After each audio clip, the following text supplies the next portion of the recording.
Now we're going to look at reaction rates, catalysts, energy and chemical reactions, and chemical reactions and how they're driven by entropy. So your reaction rates describes how fast or slow a chemical reaction happens. Some chemical reactions are incredibly slow. Some are so fast that they're spontaneous when the conditions are right. They just automatically start going that way. So in order to have a reaction, the reactants must come together and they've got to be oriented in the right way to react. If you're trying to bring them together and they just don't line up so that electrons can combine, they're going to move apart again and not form anything.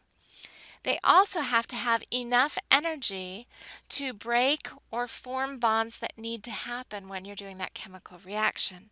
So they've got to come together in the right orientation and with the right kinetic energy, which means energy of movement, enough vibrational energy to break bonds and reform the new ones.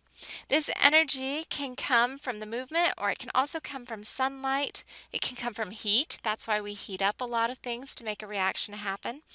And this energy needed to just start a reaction is called your energy barrier.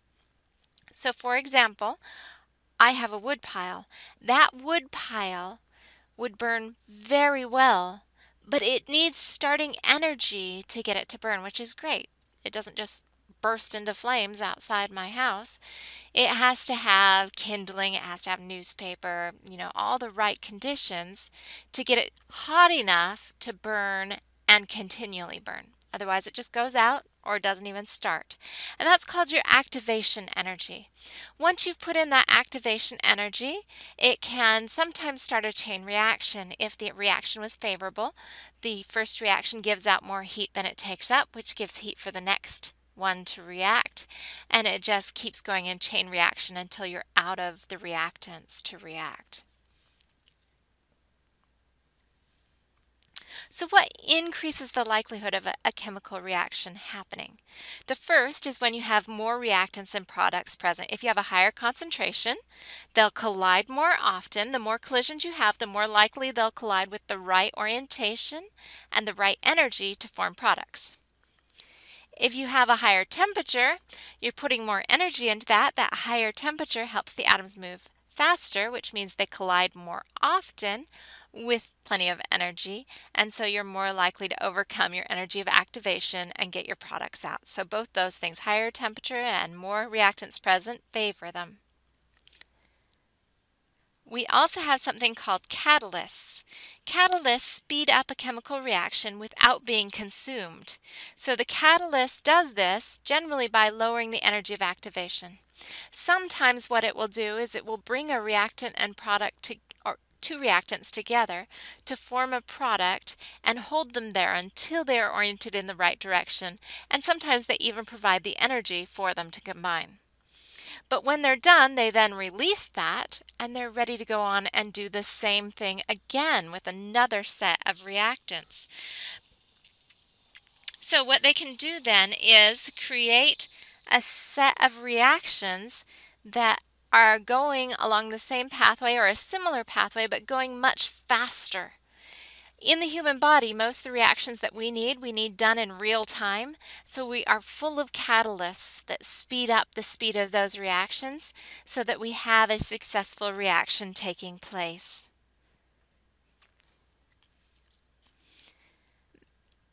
Without those catalysts, most reactions would be too slow to happen at the rate we need them to happen. So industry also uses catalysts because the more they produce of a product in a given time, the more they can sell and make money from. So they often are creating new catalysts to drive whatever reactions they want to speed up. And the human body, when it uses catalysts, they're either proteins or RNA, and they're called enzymes.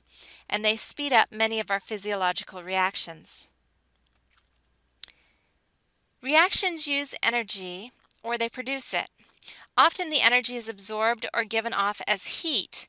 So exothermic reactions give off heat to the surroundings, and the products are a lower energy than the reactants. So Exothermic heat exits. These are your heat packs. These are your reactions that give flame. These are the things that would give off your energy. There are also endothermic reactions. Endothermic reactions actually absorb energy from their surroundings. So these are the things that give you cold packs. And when you touch them, they're nice and cold because they're absorbing heat from your hands to do their reaction. The heat of reaction is the quantity of heat produced by a reaction. It's usually in kilojoules or kilocalories for units. So we could ask, are these endothermic or exothermic reactions? If I have 2 sodium and I react them with a molecule of chlorine, I get 2 sodium chloride out and 822 kilojoules of heat. So you'll notice the heat exits. Is that going to be endothermic or exothermic? And this is an exothermic reaction. If we take phosphorus pentachloride and add 92.9 kilojoules to the reaction, it will split off one of the chlorines and you'll get phosphorus trichloride out. Now, is that going to be an endothermic or an exothermic? Notice it absorbed energy from the surroundings, so that would make it endothermic. So what's happening to cause this heat or release this heat? Your bonds that you form, the sharing of electrons or the donating and accepting of electrons that take place in chemical reactions, have a certain amount of energy to them. So when we break them, that costs us energy. And when we form them, we get energy out.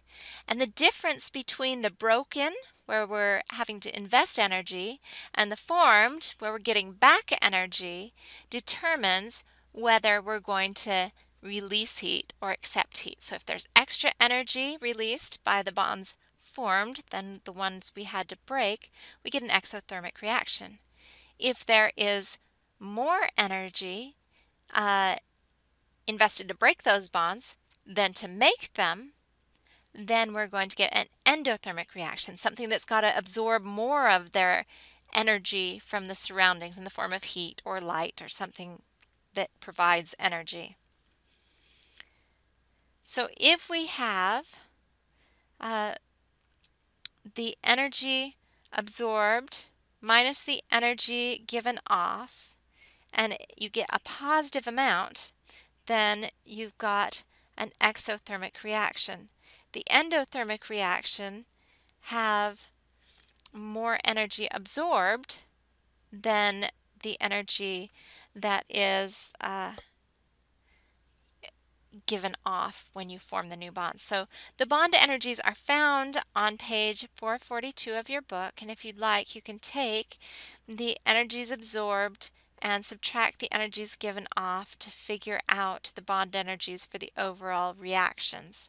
So you'll take your amounts there, and keep in mind that it kind of works the opposite of your bank account. So if it's positive, that's energy absorbed. And if it's negative, that's energy given off. So an exothermic reaction is going to be negative overall. And an endothermic is going to be positive. So this is just the opposite of what you're probably used to when it comes to bank accounts and their overall balances.